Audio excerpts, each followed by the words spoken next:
Alors, Christian Thibon, vous soulignez fort justement, le rapport du Clerc est à ce sujet très significatif, que on va appeler la cellule élyséenne, les personnes qui pèsent quand même sur la politique française, sont informées de ce qui se passe au Rwanda, mais leurs informateurs, que ce soit l'ambassadeur, l'attaché militaire, etc., sont la plupart du temps des personnes qui, sans toujours s'en rendre compte, se sont liées très étroitement avec le pouvoir rwandais. Et par conséquent, ils ont une vision tronquée. Autrement dit, la propagande qui est très forte dans le régime d'Abiyarimana est une propagande qui a des répercussions très nettes à Paris. Et donc, les dénonciations ponctuelles que vous rappeliez tout à l'heure de la part de certaines personnes qui s'aperçoivent que l'évolution du régime est très négative, que le RPR, le Front patriotique rwandais, n'est pas uniquement une machine de guerre ougandaise et libyenne, eh bien, toutes ces voix qu'ils essayent de se faire entendre sont étouffées parce que, encore une fois, l'information principale de la cellule repose sur des informations tronquées. Est-ce que vous êtes d'accord sur cette analyse? Oui. En fait, le problème des ambassades, c'est qu'en réalité, il n'y a pas d'avis discordant. Il y a un avis qui est donné par l'ambassadeur. C'est lui qui, en fin de compte, va résumer la situation. Donc là, le rôle de l'ambassadeur est essentiel. C'est-à-dire, si l'ambassadeur a le souci de prendre en considération les différents avis des militaires, des services de coopération, des diplomates, effectivement, on va avoir un discours qui sera peut-être beaucoup plus complexe, beaucoup plus prudent. Dans ce cas précis, l'ambassadeur qui était au Rwanda, qui était un ambassadeur qui a duré un certain temps au Rwanda, qui est très proche d'Habyarimana, c'était une réalité bien connue et très séduisante. On pourrait dire, a masqué toutes les informations qui auraient pu nuancer le bilan de la situation, et on pourrait dire qu'il aurait pu peser sur les décisions politiques. Alors, c'est le cas, alors plus précisément maintenant, bien sûr, c'est la cellule élyséenne, mais la cellule élyséenne semble jouer un rôle un petit peu secondaire. C'est vraiment, et là le rapport est très clair, c'est vraiment l'état-major particulier, c'est-à-dire ce que j'appelle le cabinet militaire, qui prend en charge l'opération. Oui. Là, il y a effectivement, là, le travail a été bien fait. On voit très bien comment circule l'information, qu'est-ce qui ne circule pas, qu'est-ce qui ne remonte pas. Bien sûr. Et effectivement, qu'est-ce qui ne remonte pas? Bien, c'est tous les rapports qui contredisent l'analyse dominante de l'ambassadeur.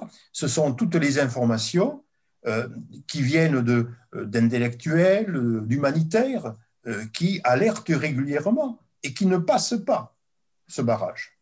Et de même, l'influence du ministère de la Défense comme du ministère des Affaires étrangères, ces influences sont très réduites dans le fond par rapport à ce qui se décide à l'Élysée. Le rapport le montre bien.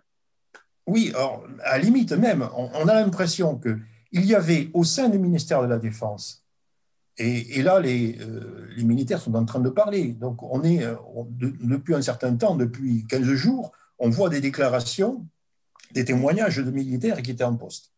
Il y avait au sein du ministère de la Défense des avis qui étaient contraires à la politique. Il y avait au sein de la DGSE, c'est-à-dire des services secrets, des avis contraires à cette politique. Ce n'étaient pas que des universitaires qui, dans un article, proclamaient leur volonté de mettre en évidence certains aspects masqués. Non, au sein même de l'institution, il y avait des informations. Alors pourquoi ces informations ne sont pas imposées?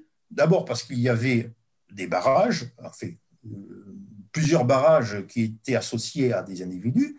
Et il y avait aussi ça, le rapport n'arrive pas à le restituer parce que c'est une ambiance donc, que l'on peut reconstituer au travers des témoignages, pas au travers de sources écrites. Il y avait cette lassitude, ce sentiment que la catastrophe allait arriver, mais auquel on s'était préparé sans pour autant agir.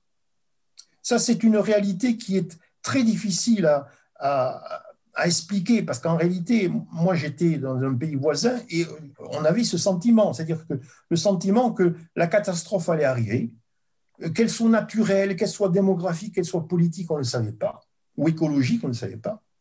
Et il y avait cette façon de dire, bon, ben, on attend, on évite le problème et on évite aussi d'en parler. Et donc ça, c'est cette communauté du silence a joué dans les effets rétroactifs des informations du bas, de ceux qui étaient non pas des acteurs diplomatiques, mais des simples actants. Ça a joué dans la confirmation d'une thèse qui apparaissait dominante et majoritaire, ce qu'elle n'était pas dans la réalité. Dans ce contexte d'un désastre annoncé, les accords d'Arusha paraissent complètement surréalistes. Comment est-ce qu'on arrive avec des éléments qui se battent sur le terrain, avec des exactions entre les différentes factions, à arriver à un accord de répartition du pouvoir? Et cet accord d'Arusha, ça a été presque le leitmotiv de la politique française pour continuer en disant, vous voyez, on est dans le bon sens. Alors, est-ce qu'ils y croyaient, les principaux responsables français, à cet accord? Est-ce qu'il était réaliste ou est-ce que c'était un paravent un peu cynique pour continuer une politique d'influence? Ou encore, une autre question, est-ce que ce n'était pas une preuve d'angélisme dont on a fait peut-être aussi une politique identique dans d'autres pays d'Afrique? Bon, donc les accords d'Arusha, c'est 1993.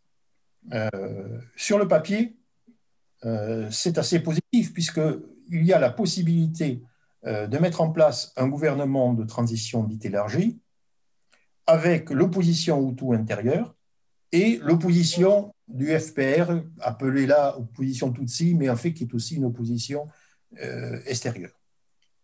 Donc c'était une voie très difficile, effectivement, puisqu'on était en temps de guerre. Et donc, effectivement, il y avait à la fois une négociation avec des stratégies militaires et des affrontements. Mais ceci pouvait également se comprendre, c'est-à-dire qu'en Afrique, dans la région des Grands Lacs, les gens négocient sur des rapports de force. Ça paraît angoissant, préparer la paix en faisant la guerre, mais on pourrait dire, c'est une stratégie politique. Les rapports de force permettent de négocier. Donc, on était dans les années 90, 91, 92 et surtout 93, dans un contexte de guerre, avec des déplacés. Il y avait 1 million de déplacés au Rwanda, avec des violences, je dirais de part et d'autre, mais il y avait aussi des violences de la part du FPR. Donc, on était dans une situation qui était détestable, mais qui laissait espérer une évolution. Et cette évolution reposait, toujours pareil, sur la décision du président rwandais. D'où l'importance qu'il avait dans ce scénario. Sa disparition. On comprend bien sa disparition. Donc, on était dans une situation qui était très tendue, je parle de 93-94, mais qui laissait espérer la possibilité d'une négociation, même si elle se faisait sous fond de guerre. Parce que les acteurs politiques sont des acteurs réalistes. C'est le cas en France, ou c'est le cas en Afrique, et c'est le cas au Rwanda. Sauf qu'ils utilisaient, et ça a desservi tout le monde, ils utilisaient la violence comme un outil politique, aussi bien que l'influence diplomatique, les campagnes d'information, et ainsi de suite. Alors, ce qu'il faut bien dire que, Christian Thibon, vous savez très bien, c'est que le pouvoir rwandais, nous sommes en 94, là, 93, les accords d'Arusha, 94, on y arrive.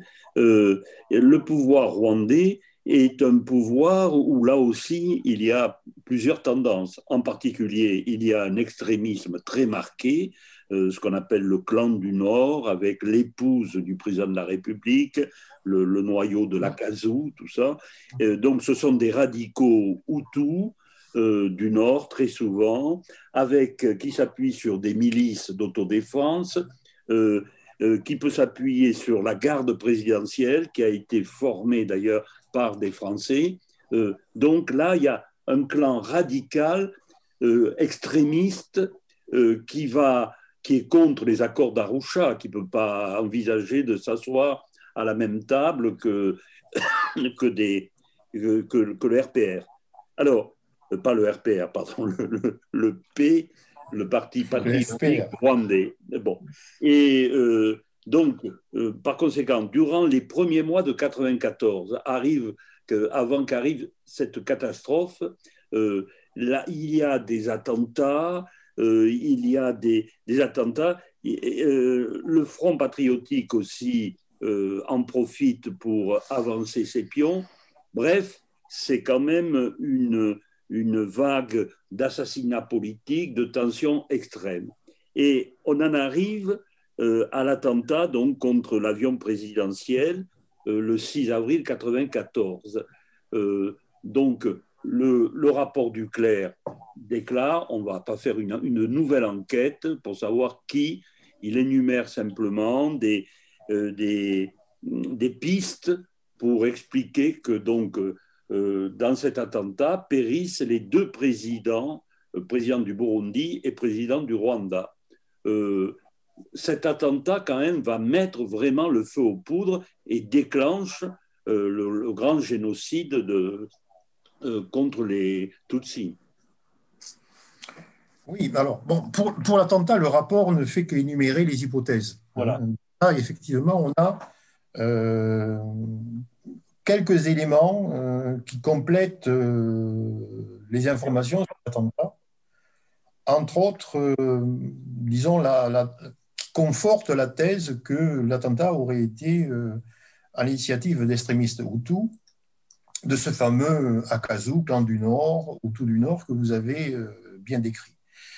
Je ne peux pas en dire plus, hein, et là, le rapport n'en dit pas plus. Que cet attentat a été un phénomène déclencheur, ça c'est manifeste.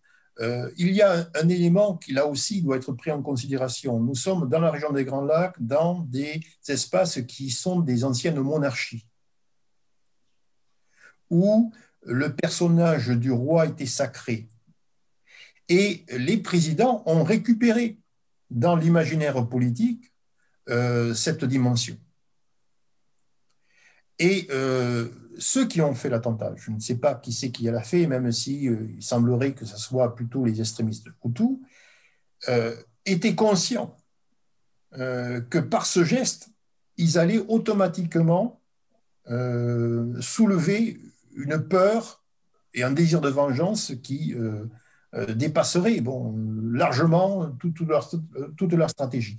Il y a là un élément qu'il faut prendre toujours en considération. Dans la région des Grands Lacs, on est dans des situations où la culture politique de la fin du XXe siècle est aussi une culture politique qui vient du XIXe, XVIIIe siècle, où les milices existaient, où les violences existaient. Alors bien sûr, on n'a pas de précédent génocidaire dans l'histoire du Rwanda et du Burundi, puisque c'était des petites guerres qui ne touchaient que des milices, qui ne touchaient que des guerriers, mais où il y avait des précédents génocidaires, c'est-à-dire on éliminait non pas une population, mais on éliminait un clan, on éliminait un lignage. Donc, il faut bien comprendre que cet attentat a ouvert une crise, mais a aussi fait surgir, on peut dire, toute une série de peurs et de mécanismes qui étaient déjà un petit peu préparés, mais qui était un mécanisme, on pourrait dire, une référence à un vieux imaginaire politique qui voit dans la disparition du roi une catastrophe. Ce n'est pas la fin d'un président. Dans la lecture du rapport, qui, dans ce domaine-là, se lit presque comme un roman policier, c'est vrai quand même qu'il se mouille un peu pour dire que ce sont les Hutus extrémistes. Hein. Ils ne le disent pas franchement, mais tout concorde. Et en particulier, moi, ce qui m'a frappé, c'est la façon dont, dès le 7 avril, le génocide commence de façon organisée. C'est-à-dire quand même la thèse de ce rapport, c'est que ça avait été préparé et que l'attentat n'est qu'un élément d'un complot. Alors, parce que ce qui m'a frappé aussi, c'est que dès le 7 avril, ils savent, la garde républicaine présidentielle sait qui elle doit arrêter, les massacres commencent, les barricades se mettent en place. C'est une véritable organisation qui est programmée. Alors, qu'est-ce que vous en pensez? Est-ce que ce génocide, il était préparé depuis longtemps par ces extrémistes, et est-ce qu'il serait arrivé qu'il y ait ou pas l'attentat contre le président?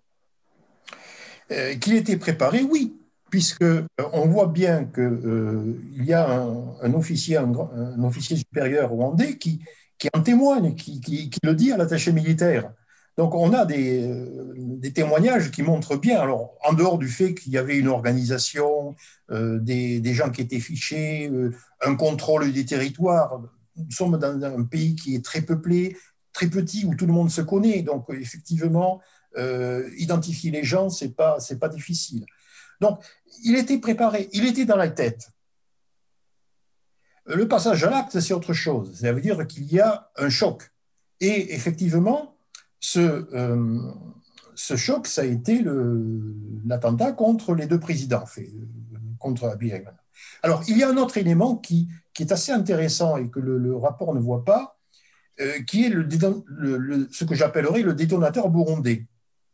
On n'en parle pas parce que, bon, toujours pareil, on est fixé sur le Rwanda et on a une lecture rwandaise d'une situation rwandaise, ce qui est logique, mais en fait, il faut aussi prendre les dimensions régionales.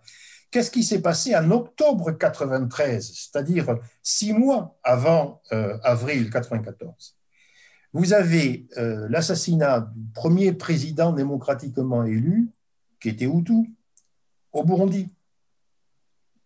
Qu'est-ce qui se passe en octobre 93? C'est l'assassinat du président, mais aussi de toutes les autorités qui pouvaient lui succéder. On a affaire à un coup d'État constitutionnel presque. Ce qui est la même chose qui va se passer dans la nuit du 6 au 7 avril, où on tue la première ministre, mais on tue toutes les personnes qui pouvaient exercer le pouvoir en situation dramatique. Autre phénomène important qui fait référence au Burundi, c'est que la communauté internationale n'a pas tellement parlé, en octobre 1993, de l'assassinat du premier président élu, mais aussi des massacres qui ont été consécutifs, des massacres de Tutsis. On n'en a pas parlé. Donc, les acteurs rwandais, les acteurs politiques rwandais se sont dit, si on n'a pas parlé il y a 6 mois au Burundi, on ne va pas en parler, ou on en parlera un petit peu au Rwanda, mais pas totalement. Il y avait, et là il y a un fait marquant même dans l'histoire du Rwanda, c'est la présence des médias. Cette présence des médias, elle n'y était pas en 62, 63, 65, 72, 73, 79. Je vous cite toutes les violences, 88 au Burundi. Donc, la présence, on pourrait dire, des médias a fait capoter ce qui pourrait pu apparaître comme une opération interne. Maintenant, que le génocide soit dans les têtes, effectivement, il était. Et on a même des déclarations, ça c'est le fait nouveau. On a des déclarations d'officiers. Alors, dernier élément, je reviens sur le Burundi, parce que vous allez voir, c'est un détonateur qui est important. Moi, je me suis toujours étonné que lors des entretiens de Dar es Salaam, c'est-à-dire qui ont précédé l'attentat, la seule question qui a été abordée, c'est la question burundaise.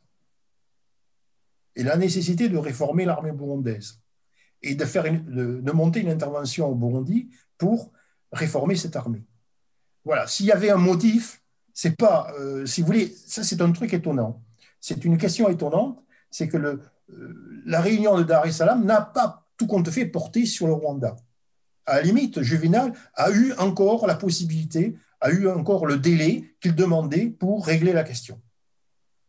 En revanche, ce qui est aussi, et ça c'est le rapport qui nous en témoigne, c'est que dans l'attentat du 6 avril, disparaît les deux présidents du Burundi et du Rwanda, des ministres, des ministres, et aussi un des durs du régime. Et ça a été aussi l'élément qui est assez significatif. Or, ce dur du régime, il était en train d'évoluer vers la position de Habyarimana, c'est-à-dire vers la position d'une négociation. Et dans cette région de l'Afrique, c'est très important de savoir que dans toute guerre, celui qui est touché en premier, c'est le traître. Et donc, effectivement, là, le rapport apporte une information intéressante, qui est le fait que dans l'avion, il y avait le président rwandais, le président burundais, des ministres burundais, mais il y avait aussi une personne de son état-major qui était en train de quitter ce qu'on appelait la CASU, c'est-à-dire ce groupe autour de l'épouse du président rwandais. Bon, je voudrais maintenant, puisque le temps passe, qu'on revienne sur l'intervention française. Bon, alors, des interventions militaires, enfin, des envois de militaires, il y en a eu plusieurs depuis les années 90 au Rwanda. Je ne les énumère pas. En lisant le rapport, je me suis quand même aperçu que les effectifs étaient très réduits, parce que parfois, inconsciemment, on fait un parallèle avec le Vietnam, l'envoi des États-Unis, des Américains qui envoient des forces dans le sud-Vietnam, etc., et bien sûr dans le nord, qui bombardent le nord. Les forces militaires qui sont envoyées au Rwanda depuis... Il y a une mission, donc depuis 1975, une mission militaire, mais de quelques hommes. Et après, c'est l'opération Nord-Roi, par exemple, en 90. Il y a 3 compagnies. Une compagnie, c'est de 100 à 150 hommes. Donc, c'est quand même réduit. Mais là, je reviens à 94.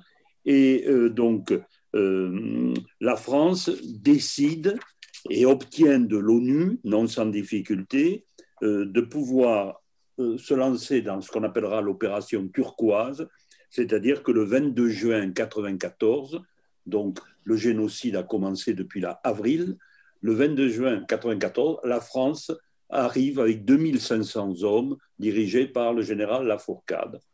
Et cette force turquoise, qui est une force d'interposition normalement, eh bien, elle va être accusée, et elle est accusée donc, d'avoir fait le jeu essentiellement du gouvernement, le jeu légal du gouvernement provisoire mis en place depuis l'attentat, et donc d'avoir favorisé le génocide. Et donc, d'où ce raccourci qui est quand même extrêmement important à éclairer, la France s'est rendue complice de génocide au Rwanda. J'aimerais connaître, professeur Thibon, votre point de vue là-dessus. Est-ce que vous n'avez pas le sentiment quand même que quand commence l'opération turquoise, la France va rester dans cette logique tragique de soutien au gouvernement légal et que par conséquent, elle va surtout mettre à l'abri les génocidaires, malheureusement, ceux qui ont déclenché très souvent le génocide et délaissé les victimes. Mais c'est dans la logique de cette mauvaise information, de ce mauvais choix fait par le gouvernement français depuis déjà plusieurs années. Oui, bon, il y a 2 choses. D'une part, la présence militaire française, c'est vrai que c'est relativement limité. Oui. Et pas dans un corps expéditionnaire qui rappellerait le Vietnam ou Madagascar en 1947. On n'est pas dans cette histoire de la France-Afrique ou de l'histoire coloniale. Non, on est dans une intervention qui est minimale, autant pour des raisons financières que pour des raisons logistiques. Et heureusement qu'il y avait à cette époque le camp de Bangui, c'est-à-dire heureusement qu'il y avait cette possibilité d'envoyer régulièrement, rapidement des gens au Rwanda à partir de la base de Bangui, ce qui n'est plus le cas à l'heure actuelle. Donc, on était dans une intervention qui était relativement mesurée. Effectivement, il y avait une mission militaire de coopération, il y avait ce qu'on appelait des DAMI, il y avait un détachement, mais tout ceci fluctuait et c'était aussi une façon de peser sur la politique rwandaise en disant, bon, on va limiter notre intervention, on va se retirer. Il y avait ce jeu diplomatique qui consistait à être présent tout en signalant qu'il y avait la possibilité de revenir en arrière ou de limiter. Bon. C'était une intervention militaire qui avait au départ et qui se justifiait auprès de l'opinion publique française par le fait que c'était une intervention qui devait protéger les Français ou la communauté étrangère au Rwanda. Ça, c'est l'élément, pour l'opinion publique française, c'était l'élément qui était avancé. Bon, maintenant, Turquoise. Alors, Turquoise n'a pas pu empêcher le génocide puisque le génocide était déjà réalisé, chronologiquement. En revanche, Turquoise, dans le cadre de Turquoise, il aurait pu y avoir une intervention conséquente dans des poches ou dans des lieux où il y avait encore le génocide. Et c'est le cas de Bicéréro, plutôt, excusez-moi. Donc, effectivement, Turquoise est une décision qui est une décision, moi, me semble-t-il, courageuse, puisqu'en fin de compte, il fallait faire quelque chose. Le problème, c'est que ce n'est pas la France qui aurait dû le faire, c'est la communauté internationale, c'est l'ONU. Mais on sait très bien, depuis le 6 avril, que la communauté internationale, que l'ONU, est aux abonnés absents. Et que toutes les puissances qui ont la capacité d'intervenir se dédouanent, y compris l'ONU, puisque l'ONU a réduit son contingent, a réduit le contingent de la MINUAR. Donc, on a laissé les Rwandais seuls. Ça, c'est la responsabilité, elle est collective et elle n'est pas uniquement française, elle est générale. Bon, quand Turquoise est décidé, effectivement, il y a cette idée, parce que l'opinion publique française sait ce qui se passe au Rwanda, qu'il faut intervenir pour sauver ceux qui peuvent être sauvés en dernier. Donc, c'est l'idée de l'intervention militaire qui assurerait ce qu'on appelle, ce qu'ils appelaient une zone humanitaire sûre et qui correspondait à une partie qui n'était pas encore conquise par le FPR. Bon. Qu'il y ait eu derrière Turquoise un calcul de la part des acteurs militaires ou de certains acteurs militaires de peser sur la situation en faveur de leurs anciens alliés, c'est possible. On voit très bien que Turquoise, c'est une opération qui est relativement lourde, mais qui n'a pas la charge humanitaire qu'on attendait. C'est une opération militaire. Et on pourrait dire c'est tout de même la situation qu'on en attend quand on parle de l'armée. Mais effectivement, Turquoise, il y avait derrière Turquoise toute une série de raisonnements, qui étaient des raisonnements là aussi géopolitiques. C'est-à-dire que, toujours pareil, lorsqu'on a une analyse qui est contredite par les faits, on essaie de comprendre en élargissant en termes géopolitiques. Il y avait l'idée qu'il fallait stabiliser la région pour éviter que la crise rwandaise touche le Burundi. Car le Burundi était dans une situation conflictuelle. Bon. Où touche le Zaïre.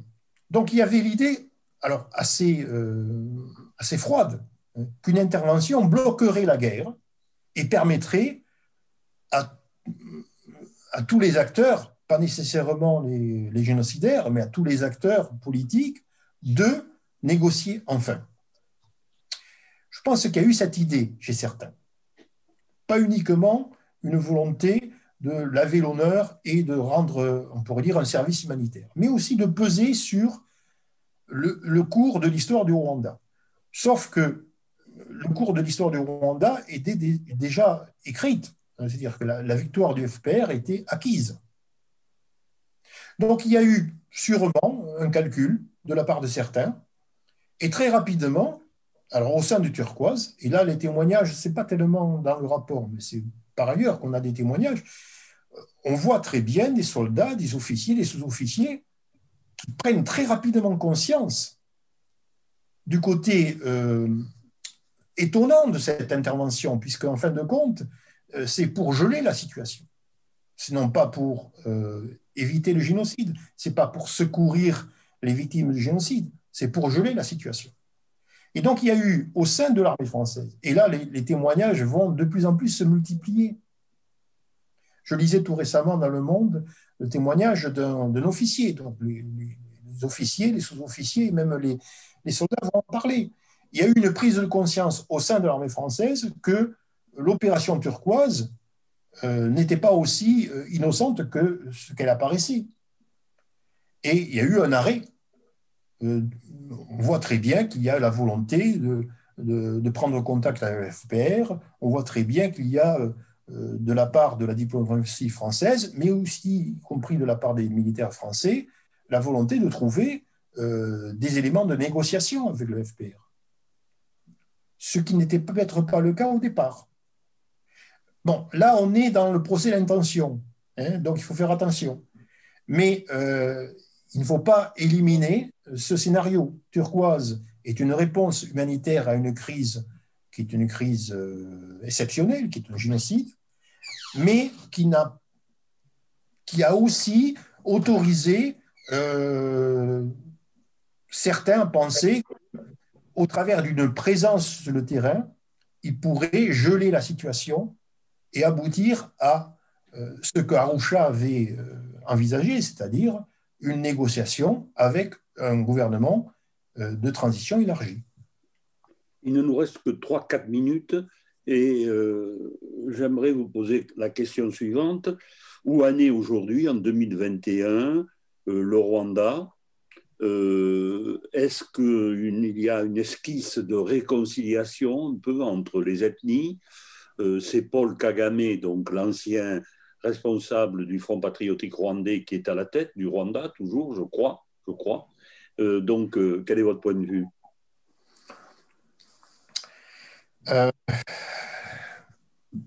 C'est difficile.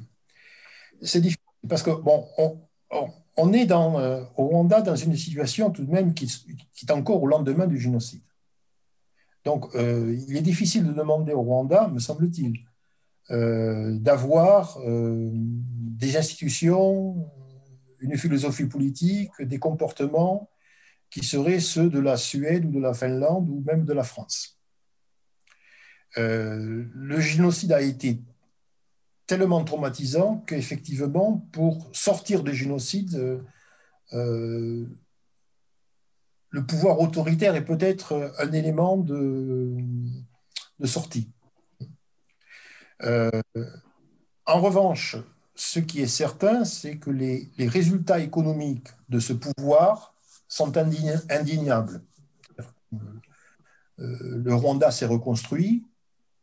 Il s'est reconstruit peut-être d'une façon inégale. Il s'est reconstruit en occultant toute une série de problèmes, mais il s'est reconstruit. C'est-à-dire que le Rwanda n'est pas le pays des droits de l'homme, hein, à l'heure actuelle. Mais c'est le pays où les Rwandais ont certains droits qui, pour nous, Européens, apparaissent futiles. C'est le droit de la sécurité, le droit de la stabilité, le droit de se nourrir, le droit même de se soigner. Donc là, analyser la politique actuelle du Rwanda ne peut se faire qu'au regard de la catastrophe qui est arrivée. Bon. Avec toujours un élément qui est critique, c'est-à-dire que le Rwanda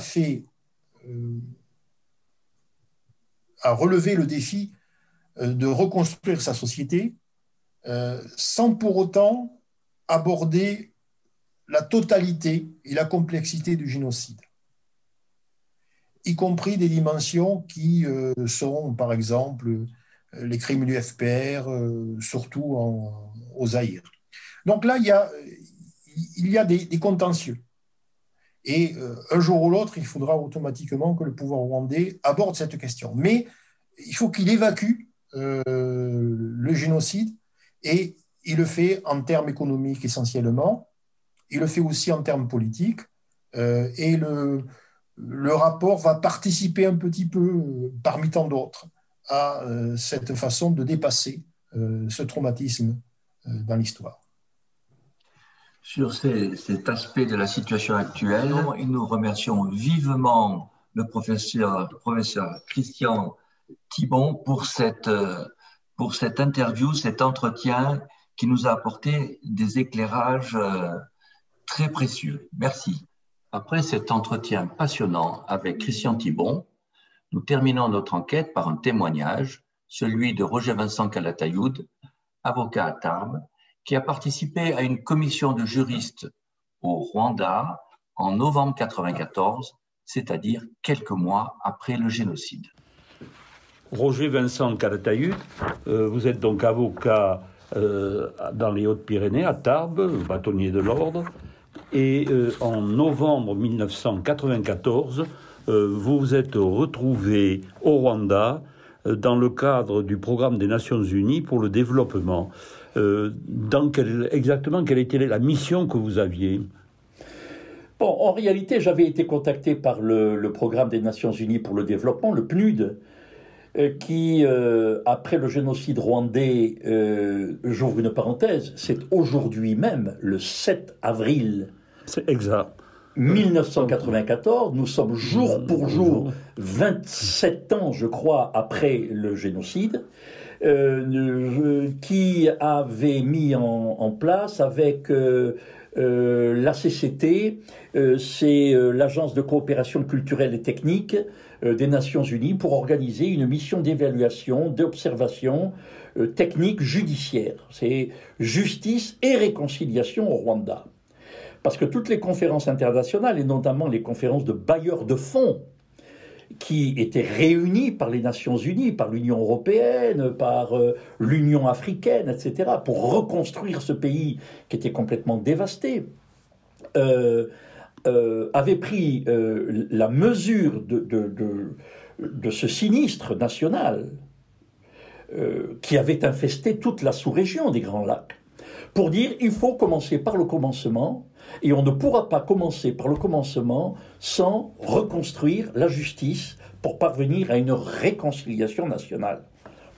C'est mutatis mutandis ce qui avait été fait en 1944 et 1945 par le général de Gaulle, qui avait dit on vitrifie le tout, on ne poursuit pas les fonctionnaires, on ne poursuit pas la police, on ne poursuit pas les gendarmes.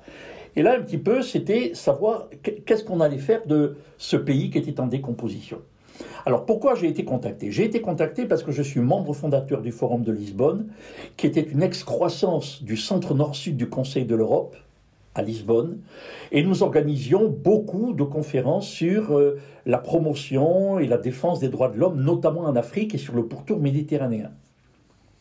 Et on avait organisé à cette époque-là, en juillet ou août de 1994, une rencontre d'experts sur le Rwanda.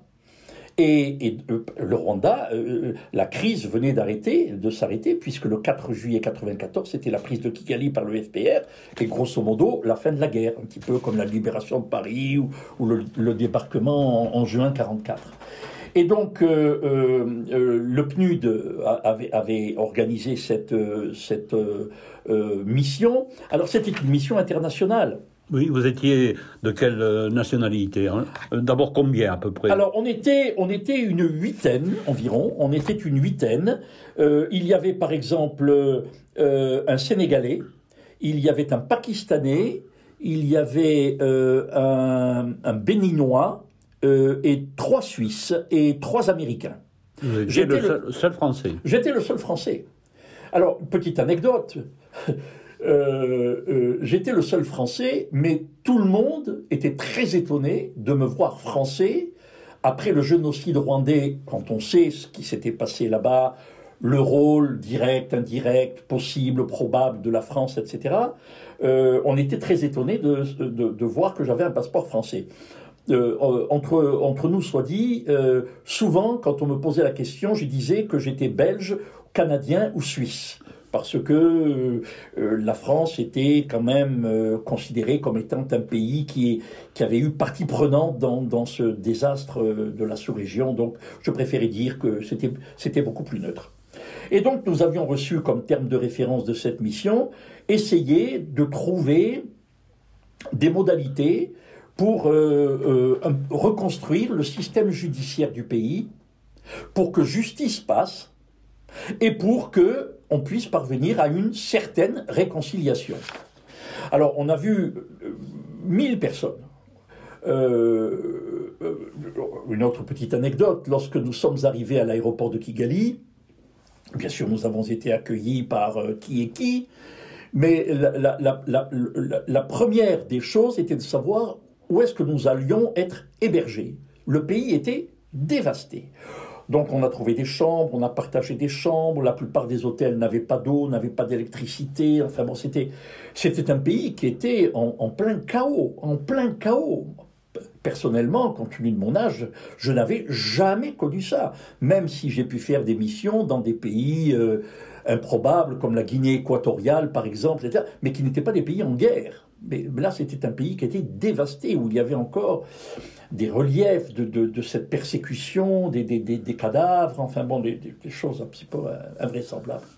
Voilà, donc c'est une mission qui a duré une huitaine de jours, une semaine, du 21 au 28 novembre 1994. D'abord, on a fait un état des lieux, ça veut dire que nous avons rencontré les quelques magistrats qui étaient encore en fonction, parce qu'il y avait des magistrats qui étaient en prison, il y avait des magistrats qui étaient en exil, il y avait des magistrats qui avaient été assassinés. Donc il y avait très peu de magistrats, très peu de personnel de justice. Les palais de justice étaient dévastés, bien que certaines pièces étaient encore très bien rangées dans les greffes, dans des casiers par ordre alphabétique, l'administration belge, française, enfin bon, etc. On a rencontré beaucoup de monde et on se posait les questions de savoir comment ex nihilo nous allions faire des propositions au PNUD et aux bailleurs de fonds pour essayer de reconstruire ce pays. Un petit peu. C'était pas simple. Parmi les personnes rencontrées, donc il y avait c'était certainement le gouvernement de Paul Kagame qui se mettait en place à l'époque, bon, il y avait il y avait des Hutus, il y avait des Tutsis, vous ne faisiez pas attention, bien entendu, à tout cela. C'était pas uniquement, mettons, des Tutsis que vous rencontriez. Non, d'abord, Paul Kagame était le général-major. Il n'était pas encore, à l'époque, président de la République. Il n'était pas encore président. Non, le président de la République, jusqu'en l'an 2000, si mes souvenirs sont exacts, était Pasteur Bizimungu. C'était lui le premier président après le génocide de la République du Rwanda. Paul Kagame, nous ne l'avons pas rencontré, mais nous avons rencontré beaucoup de membres du cabinet de Pasteur Bizimungu, et qui étaient et Tutsi et Hutu. Pasteur Bizimungu était un Hutu, mais c'était un Hutu modéré. Réformiste, modéré. Il n'appartenait pas aux Interamwe, il n'appartenait pas au Hutu Power, etc., etc. Il était francophone, alors que Paul Kagame, lui, faisait partie de ces Rwandais Tutsis qui avaient émigré dès 1959, lors du premier génocide, enfin bon, et qui s'étaient réfugiés en Ouganda, et qui, depuis l'Ouganda, en 1973, en 1990, en 1993, avaient essayé de faire des incursions pour essayer de rétablir. Bon, je ne suis pas là pour vous parler de l'histoire de ce génocide, de l'étiologie de ce génocide. Ça remonte à la première décolonisation, parce qu'il faut savoir que après la conférence de Berlin de 1885, lorsque les nations européennes se sont partagées l'Afrique, le Rwanda est tombé dans l'escarcelle de l'Allemagne. Bon. Et puis, avec la Société des Nations, la Belgique, la Belgique s'est retirée avec l'indépendance en 1961, la France est restée là comme partie prenante, le Burundi, le Zaïre, etc. C'était encore l'Afrique francophone, juste à côté de l'Afrique anglophone, du Kenya, de l'Éthiopie, de la Tanzanie, etc. Donc, c'était pour les gouvernants français de l'époque, un précaré qui était important, l'Afrique des Grands Lacs. Bon, très bien. Au niveau de la géopolitique, on peut se poser des questions, parce que même encore maintenant, on se pose des questions. Quelle raison a conduit, notamment le président Mitterrand, de s'investir autant qu'il a pu s'investir auprès du général Habyarimana, qui a fait ce coup d'État en 1973 pour renverser le premier président de la République indépendante, Grégoire Kayibanda. Alors bon, on se dit, mais qu'est-ce qu'il y avait? Non seulement lui, le président de la République française, mais également son fils, Jean-Christophe Mitterrand, qu'on a surnommé, comme vous le savez, Papa Madi, parce qu'il arrivait en Afrique en disant « Papa m'a dit que, papa m'a dit ci, papa m'a dit là ». Bon, alors on l'appelait Papa Madi, et il avait, avec le fils de Juvénal Habyarimana, Jean-Luc Habyarimana, paraît-il, des intérêts dans des affaires plus ou moins... Moi, je n'en sais rien, je n'étais pas là-bas pour investiguer là-dessus, donc j'allais dire, cela ne nous regarde pas. Mais, en tous les cas, la France était très impliquée, très impliquée. D'abord, en 1973, lorsque les incursions Tutsi sont descendues de l'Ouganda, c'est l'armée française qui les a repoussées, l'opération Norrois, ensuite en 90, en 93, bref. Si l'on revient à la justice, un instant, est-ce que la justice, d'après ce que vous avez pu entrevoir durant ces 8 jours, est-ce que les institutions étaient calquées, par exemple, sur les institutions françaises, dans l'organisation, ce qu'il en restait, Oui, alors on peut dire que c'était calqué sur les institutions franco-belges, mais les institutions judiciaires belges sont quasiment les mêmes que celles de la France. Tout ça, c'est le Code Napoléon. La Belgique, à l'époque, n'existait pas, de Napoléon, enfin bon, bref. Donc il y avait des cours d'appel, il y avait une cour suprême, une cour de cassation, des cours d'appel, des tribunaux de première instance. Auprès de chaque tribunal de grande instance, il y avait un procureur de la République, il y avait des substituts, il y avait un procureur général. Donc c'est la même organisation judiciaire qu'en France et en Belgique. Pareil. C'était quasiment les mêmes droits également. Par exemple, au niveau du Code civil, c'était le même droit des obligations, des contrats, des successions quasiment, à part quelques droits coutumiers, etc. Mais c'était le même droit. En matière pénale, bon, bien sûr, mais les principes étaient les mêmes, même si les sanctions, les incriminations, la politique pénale n'était pas la même, mais les principes généraux du droit étaient les mêmes. Ça procédait de la même philosophie romano-germanique, continentale, qui remonte à des millénaires. Et donc, on s'est retrouvé face à un système judiciaire qui était exsangue, qui n'existait plus. L'anecdote, nous sommes allés rencontrer le procureur de la République de Butare, la deuxième ville du pays. Butare, l'ancienne Élisabethville. Butare. Quand nous sommes arrivés au parquet du tribunal de Butare, le concierge qui avait là, il y avait personne, nous a dit mais le procureur de la République devait être installé aujourd'hui, mais on l'a immédiatement arrêté. C'est-à-dire qu'il avait une lettre de mission du ministre de la Justice, qui Bhutto, et quand il est arrivé dans son parquet, les gendarmes sont venus, l'ont arrêté et l'ont mis à la prison de Butare. Nous l'avons vu à la prison de Butare. On lui a dit, mais nous venions vous voir à votre parquet, vous êtes dans votre prison, que s'est-il passé? J'ai été dénoncé comme génocidaire. Que je nie. Le procureur de la République de Kigali nous avait dit, la plupart des personnes qui sont incarcérées de façon illégale. Il n'y a pas de dossier. Il n'y a pas de procédure respectée, il n'y a pas eu de confrontation, il n'y a pas eu de témoignage, il n'y a rien eu. On les a arrêtés sur une simple délation, comme ça. Bon. dans des conditions effroyables de détention, Bon. Et donc nous avons été confrontés à un vide abyssal en matière de justice. Comme nous sommes allés à la prison de Boutaré, c'était le jour de visite, je ne me souviens plus quel jour, il faudrait que je reprenne mes notes. Donc c'était le jour de visite, il y avait 3000 ou 4000 détenus dans cette prison, c'était une prison à ciel ouvert, il n'y avait que des remparts. À l'intérieur, c'était un gigantesque cloaque. Et les familles attendaient à l'extérieur. 1 kilomètre avant d'arriver, on était pris par une odeur pestilentielle, parce que, et au fur et à mesure que nous nous approchions de cet établissement, c'était absolument méphitique, c'était insupportable comme odeur. Et pourtant, nous sommes rentrés, nous avons visité. Alors il y avait le quartier des hommes, le quartier des femmes, le quartier de la maternité, parce qu'il y avait des femmes qui ont accouché là, qui avaient leur enfant entre leurs jambes dans des ruissellements d'excréments, de choses invraisemblables. À l'entrée de la prison, il y avait une salle où on y mettait les agonisants, parce que la plupart du temps, les gens mouraient de dysenterie.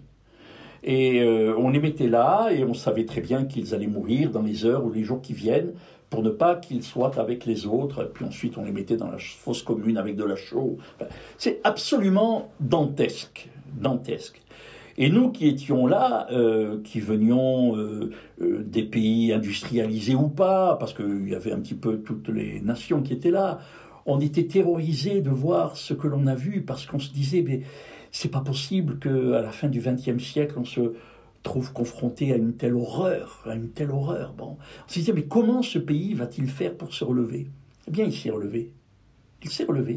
Avec des milliards de dollars donnés par les uns, par les autres, etc. Il s'est relevé. C'est chapeau, quoi. Bon, chapeau. Alors nous, notre mission, c'était une mission qui était très circonscrite. On nous disait, on n'a pas le temps d'attendre 5 ans pour former des magistrats, donc il faut faire venir des magistrats de l'étranger, il faut faire venir des greffiers de l'étranger, il faut former les gendarmes le plus rapidement possible, avec les policiers le plus rapidement possible, et puis il faut trouver... on s'est dit, mais même si l'on fait venir des magistrats, mais il faudrait combien de dizaines d'années si l'on veut juger toutes ces personnes qui sont incarcérées dans des conditions de légalité internationale, mais ça mettrait des dizaines et des dizaines d'années. Donc on s'est dit, il faut trouver un système beaucoup plus rapide pour juger ces personnes-là. Et on a trouvé un vieux système qui existait d'ailleurs dans notre France médiévale, j'ai eu l'occasion de vous le dire. C'est ce qu'on appelait à l'époque les Rachinbourgs, de l'époque mérovingienne et carolingienne, et qui s'appelle au Rwanda la Gacaca, G-A-C-A-C-A, la Gacaca. Et c'était une sorte de tribunal populaire des sages. Dans chaque pagousse, dans chaque pays, dans chaque village, il y avait un chef de clan avec quelques vieilles personnes, sages, qui étaient respectées, etc. Bon. Et alors ils se réunissaient et ils faisaient comparaître devant eux et les victimes, ou les ayants droit des victimes, la famille des victimes, et ceux qui étaient accusés de génocide. Et on les faisait parler, on les faisait un petit peu comme ce qui s'est passé en Afrique du Sud avec Desmond Tutu, en disant c'était vérité et réconciliation, etc. Bon, je veux dire, il y a eu une sorte de catharsis qui se faisait là, et on a rapproché celui qui a tué et celui qui a été tué. Donc vous avez recommandé de suivre ce système. On a recommandé. C'était la seule solution. C'était la seule solution pour que ça puisse se mettre en place immédiatement. Et d'ailleurs, quelques mois plus tard, lorsque les fonds sont arrivés de tel et tel organisme, la Banque mondiale, etc., ils ont mis en place les Gacaca, et tout a été et tout a fonctionné normalement.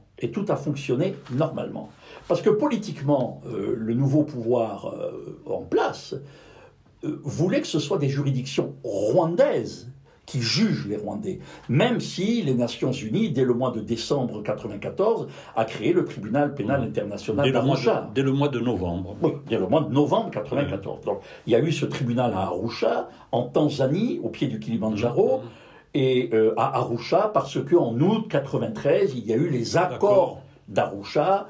Et donc c'était symbolique que ce soit fait à Arusha, la ville, etc., où il y a eu un tribunal qui a été créé, etc., pour juger les crimes de génocide.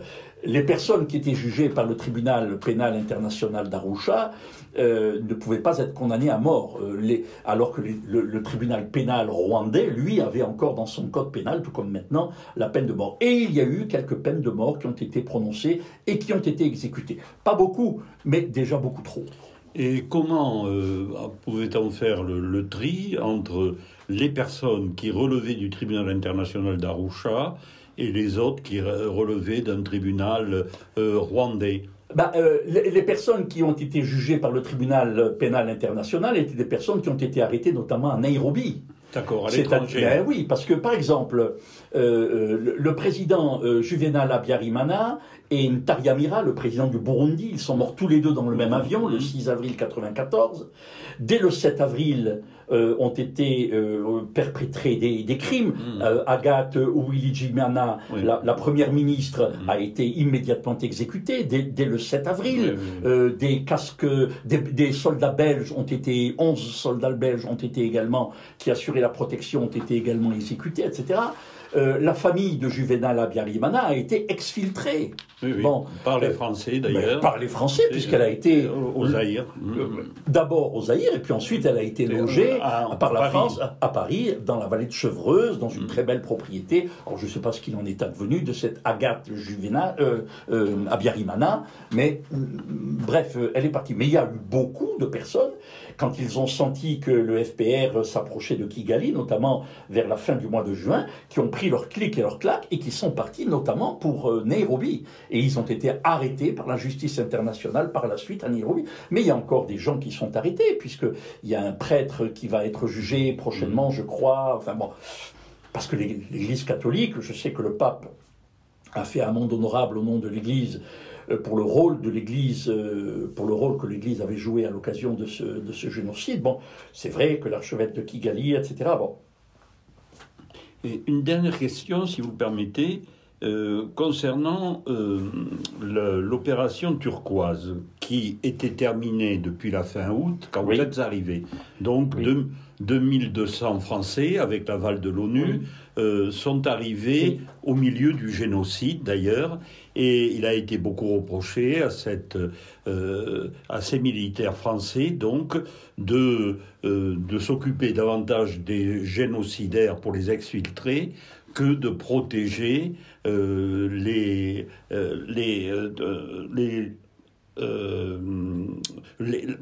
victimes. Les victimes, voilà, ça y est. Alors, ce que je voudrais savoir, c'est est-ce que dans les conversations, soit entre vous, membres de la mission, soit avec des personnalités rwandaises, est-ce qu'il y a eu des allusions concernant le comportement donc de ces militaires de l'opération turquoise? Bien sûr, parce que lorsque nous sommes arrivés, nous, en novembre, à part les personnes qui avaient été arrêtées après une dénonciation, qui étaient détenues dans les prisons de Butare, de Cyangugu, de Kibugo, etc., et de Kigali, etc., les vrais responsables n'étaient pas là. Les vrais responsables n'étaient pas là. Ce qu'il y avait dans ces prisons, c'était des paysans, c'était entre guillemets du menu fretin, c'était des exécuteurs, vrais ou faux d'ailleurs. Bon, c'était des gens qui avaient été... Mais les organisateurs, les penseurs, les idéologues, par exemple, le responsable de la radio libre des 1000 collines, etc. Il était aux Zaïre. Mais ils n'étaient pas là. Ils sont partis. 2 200 000 personnes sont parties dans les camps de réfugiés à Goma, etc., etc. 2 200 000 personnes ont fui le Rwanda. Alors, l'opération turquoise, qui était dans le sud-ouest du Rwanda, effectivement, a permis bon an, mal an, à dessein ou pas à dessein. Bon, l'histoire le jugera, mais a permis à des tas de génocidaires de fuir aux Zaïre. Ça, c'est. Alors on y faisait allusion pour dire que quand vous êtes allé au Rwanda, donc il y avait dans des conversations des allusions disant. Bien sûr, oui. Par exemple. On a rencontré à l'époque Jacques Courbin, qui était un diplomate français, qui était chargé d'affaires, puisqu'il n'y avait plus de poste diplomatique à Kigali quand nous sommes arrivés. Et Jacques Courbin n'osait pas lever les couleurs dans l'enceinte de l'ambassade de France. Il y avait les couleurs, mais les couleurs bleu, blanc, rouge n'étaient pas visibles de l'extérieur. Donc il y avait ce sentiment que la France avait joué un rôle extrêmement important dans le cadre de ces génocides, extrêmement important. On en subit encore les conséquences. Alors le président de la République actuelle, Emmanuel Macron, a demandé un rapport. Le rapport a été remis. Il a envoyé un député d'origine rwandaise, d'ailleurs, un député d'origine rwandaise qui s'appelle, j'ai oublié son nom, un député français d'origine rwandaise qui est allé assister à une commémoration au Rwanda. Enfin bon. Mais les tensions vont être pendant longtemps très crispées quand même, hein, très sérieuses. Avant d'arriver à un apaisement de la situation, il faudrait que l'histoire passe, que la justice passe, que la vérité éclate. Et vous souvenez, donc, vous rentrez en France après cette mission, et en France à l'époque, les personnes qui s'intéressent à la situation internationale ont les yeux fixés depuis déjà une bonne année sur l'ex-Yougoslavie, ce qui se passe en Bosnie notamment, à cette époque. 94-95. Et est-ce que vous avez ressenti comme un oubli quand même anormal, hein, pour ce qui venait de se passer à l'Afrique, non? Vous avez ressenti ça un peu? On vous a posé des questions sur votre mission au Rwanda, dans votre entourage amical, familial, en revenant? Oui, quand même. Non, moi je n'ai pas ressenti qu'il y avait une curiosité, un intérêt. Ce qui se passait au Rwanda, c'était quelque chose d'extrêmement exotique. On voyait ces malheureux se faire découper à la machette ou à la hache aux journaux télévisés, le matin, le soir, lorsque l'on était à table, en famille ou pas en famille, on voyait ces gens se faire massacrer. Mais vous savez ce que disait Victor Hugo, 500 morts en Afrique, c'est un incident, un mort dans les rues de Paris, c'est un assassinat.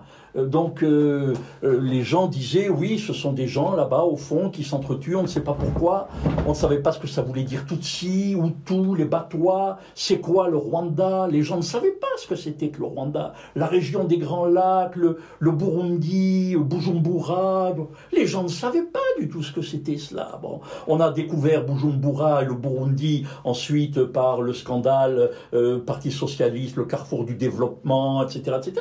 Mais sinon, on ne savait rien de tout ça. Les gens ne s'intéressaient pas du tout à cela. Le grand discours de la Baule du président Mitterrand en disant l'aide de la France aux pays africains sera subordonnée à la démocratisation, etc. Les gens étaient intéressés, parce que moi j'étais intéressé à tout ce qui se passait au niveau géopolitique, mais le citoyen lambda ne s'intéressait pas du tout à ce qui se passait à Kigali. Il y a eu 800 000 morts quand même, 800 000 morts. Oui. Il y a eu 2 200 000 réfugiés, il y a eu près d'1 million de déplacés, oui. Mais ça a été quelque chose d'extraordinaire.